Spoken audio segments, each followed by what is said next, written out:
Hello মেদিনীপুরের বিরিয়ানি লাভার, তোমাদের জন্য রয়েছে এই ভিডিওটার মধ্যে বিরাট বড় সুখবর। মেদিনীপুরের মধ্যে ওপেন হয়ে গেছে আই লাভ বিরিয়ানি, যেখানে তোমাদের জন্য রয়েছে বিশেষ ছাড় এবং ডিসকাউন্ট, যেটা তোমরা সাধারণত অন্য কোনো দোকানে পাবে না। যেহেতু বিরিয়ানির দোকানটা নতুন খুলেছে তাই আমি চলে গিয়েছিলাম সেখানে টেস্ট করার জন্য। দোকানের মধ্যে লেখা রয়েছিল মা বলেন বিরিয়ানি ছাড়া আহার সম্পূর্ণ হয়। এই জিনিসটা দেখে বেশ ভালো লাগলো। সেখানে গিয়ে অর্ডার করে দিই এক প্লেট চিকেন বিরিয়ানি, যেটা নিয়েছিল 110 টাকা, যার কোয়ান্টিটি নিয়ে কিন্তু কোনো কথা হবে না। বিরিয়ানি পাওয়ার পরে চলো এবারে টেস্ট করা যাক। তো এক বাইট খাওয়ার পর আমি বুঝলাম দোকানটা নতুন হতে পারে কিন্তু বিরিয়ানির টেস্টে কোনো কমতি নেই। আর একটা জিনিস আমি লক্ষ্য করলাম, বিরিয়ানির মধ্যে কিন্তু পুদিনা পাতা দেওয়া আছে, যার জন্য টেস্ট আরো বেড়ে যাচ্ছে। তোমরা যদি এখানে প্রথমবার বিরিয়ানি নিতে আসো তাহলে তোমরা পেয়ে যাবে এরকম একটা কুপন, যেটা পরের বার নিয়ে এলে 10 টাকা ডিসকাউন্ট পাবে। আর তোমরা যারা পড়াশোনা করো মানে স্টুডেন্ট, তোমাদের জন্য আর হাসপাতালে যদি কোনো পেশেন্ট ভর্তি থাকে তার পরিবারের লোকও কিন্তু বিশেষ ছাড় পাবে। আরো রয়েছে মেদিনীপুরের গর্ব মানে মেডিকেল স্টুডেন্টদের জন্য, যারা হোস্টেলে থাকো এবং নার্সিং করছো, তোমাদের জন্য থাকছে ফ্রি হোম ডেলিভারি সার্ভিস। আর যদি দুটো চিকেন বিরিয়ানি বা মটন বিরিয়ানি নাও তাহলে সাথে পাবে 250 ml এর ক্যাম্পা।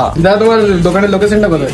লালমিক চৌক, স্টেডিয়াম রোড, নিম্ন হসপিটালের বিপরীতে। এনারা কিন্তু অনলাইন ফুড ডেলিভারি প্ল্যাটফর্মের সঙ্গেও যুক্ত আছে, তোমরা চাইলে সেখান থেকেও অর্ডার করে নিতে পারো। তাহলে আর দেরি কেন, সময় করে চলে আসো আর এই বিশেষ ছাড়ের উপভোগ করে যাও।